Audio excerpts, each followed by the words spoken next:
ju prekin, zoti Berisha, memet që bëhen në rrjet dhe që lidhen kryesisht me moshën tuaj, mbe ndonjë lapsus gjatë fushatës? Ju prekin, ju lëndojnë? Ndoshta lëndim është fjalë e madhe, po. Absolutisht as pak. Së pari. Edi Rama që i nxit këto, po tjetë burr dhe jo burrec, vjen këtu.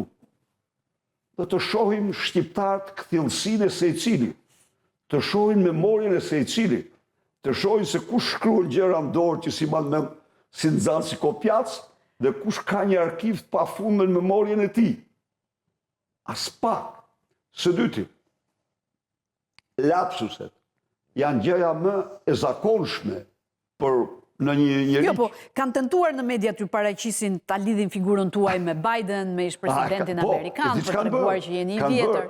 Në një kohë kur unë isha në konferencë shtypi dhe operatori më solli mikrofonin për të folin për të treguar gazetarëve tabelën, ata paraqisën unë po shkoja në drejtim tjetër, unë po shkoja drejt tabelës për të demonstruar para gazetarëve tabelën që do paraqisja. Po me stisje të tilla nuk dilet.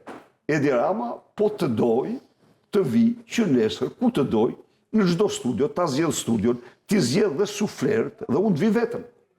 Të marr ç'të doj me vete dhe të shohin shqiptarët se kush ka freskinë, forcën logjike dhe memorien. Cili? Okej.